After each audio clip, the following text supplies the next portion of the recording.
The Pentagon just issued warnings for airlines in the Caribbean, telling them to exercise extreme caution because of increased military flights.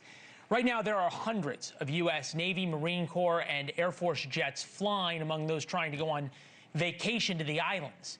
Whether the Trump administration actually goes to war with Venezuela is yet to be seen. But the Trump administration wants Venezuela to think we are going to go to war with them. And Democrats have a new message out today for America's troops. You must refuse illegal orders. No one has to carry out orders that violate the law or our Constitution. We know this is hard and that it's a difficult time to be a public servant. But whether you're serving in the CIA, the Army, our Navy, the Air Force, your vigilance is critical. And know that we have your back. Leading the charge, as you saw, are Senators Mark Kelly and Alyssa Slotkin, who evidently feel so strongly about this, they put out a video, but are unwilling to come on TV and discuss it tonight. We called, asked twice, and they never got back to us. With us now, NewsNation national security contributor Tracy Walder, former staff operations officer for the CIA's Counterterrorism Center for Weapons of Mass Destruction, and General Philip Breedlove, former Supreme Allied Commander. You see, the shorter the title, the more senior you are. It kind of works that way, doesn't it? I knew I would get a smile. Normally it's ladies first, but General, I want to start with you. Longer career in the military. Have you ever even seen or heard of anything like this, of members of Congress publicly talking about questioning orders? Well, I think, Leland, the last time where this was a topic of discussion was the My Lai incident during the Vietnam conflict, where we had soldiers that were a part of a massacre, and their defense in court was, I was ordered to do this. And that started a big debate across the years that lands us where we are now with what we teach our young officers. And then also what we talk about as senior officers are our duties under the law. If you were still the Supreme Allied Commander and this video had been put out mixed with a time of real tension, for example, even if you weren't the Supreme Allied Commander, if you were the Southern, head of U.S. Southern Command that would be charged with an attack on Venezuela if that happened, what would you be telling your troops? So I'm really glad you asked that question, because I want to get away from the sort of political discussion that's going on now and just get back to some basic facts.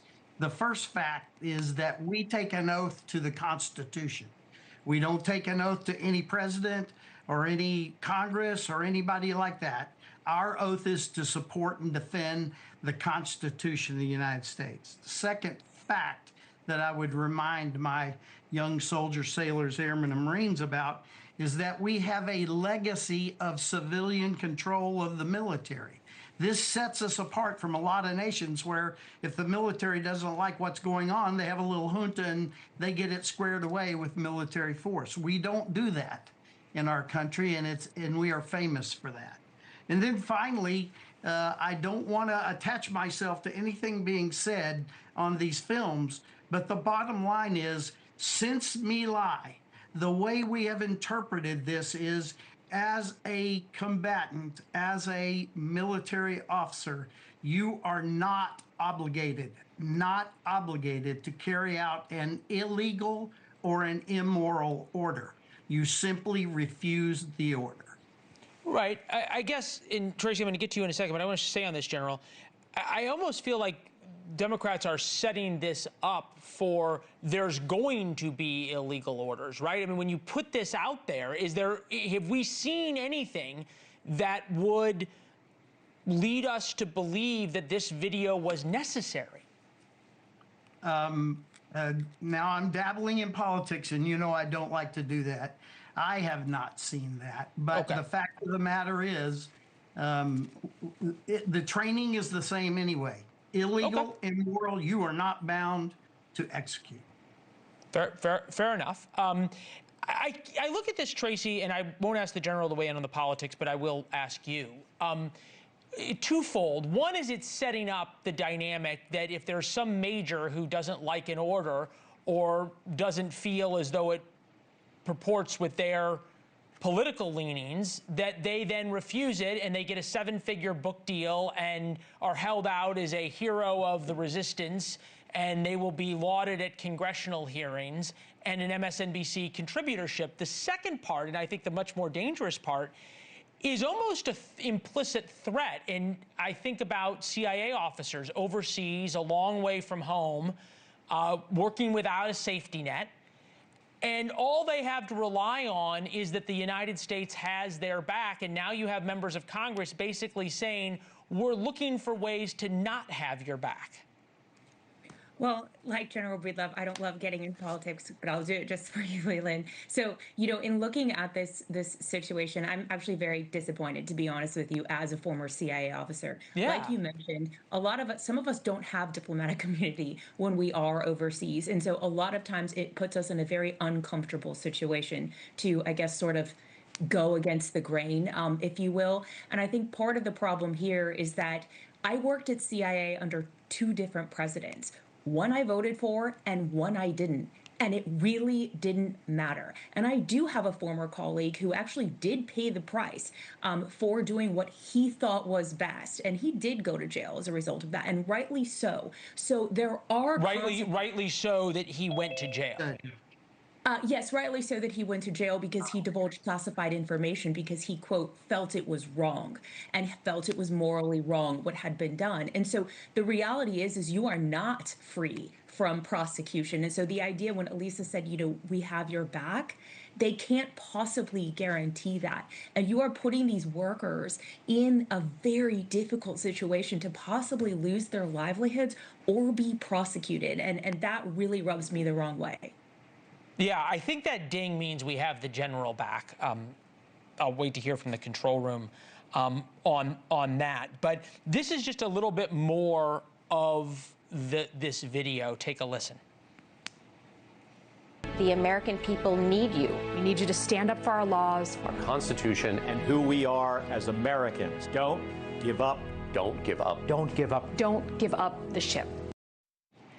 General, nowhere in that did I hear, sorry, we're still having problems with the General's connection, but I guess, Tracy, this goes to you too.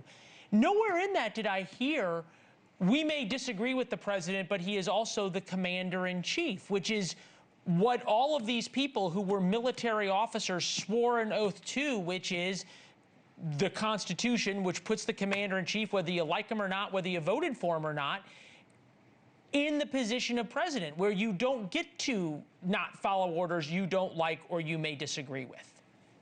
And it also sets a dangerous precedent, to be completely honest with you. I really feel like, in a way, CIA, FBI, the whole intelligence apparatus has really been undermined, quite frankly, in the past few years. And this is doing more of that. People are saying it's become too partisan. Well, now people are going to expect that it's more partisan, and rightly so. If you are asking people to essentially disobey orders, I'll just give you a quick anecdote. When I was at CIA, I very much supported the war into Afghanistan. I did a lot of things to help support that. I personally did not agree with going into Iraq. What I personally think doesn't matter, because it was my job to collect information to try to give the military the best possible information that I could. And so I really think we are asking people to put other people's lives at risk, and that's just wrong. Yeah, it's troubling, especially considering that I think they know the risks because they had signed up and served. Tracy, thank you as always. We appreciate it. And I know some of the things you've done, some of which are public, some of which are not, and we appreciate it. Also, obviously, appreciate General Breedlove, who had a connection issue. Back as this story shouldn't go away. I think these members of Congress owe more than just a video to talk about if they're going to, as you point out, Tracy, put people's lives at risk in so many different ways. Tracy, thank you. First wrote about this in War Notes, your chance for an inside look at the show every day. It is free. warnotes.com to subscribe. You can respond to the email. We read them all. Let me have it coming up later in the week. Also, your thoughts on social media at Leland Vittert. Thank you for watching. Subscribe below and download our NewsNation app right now on your phone, and you will get fact-based, unbiased news for all Americans.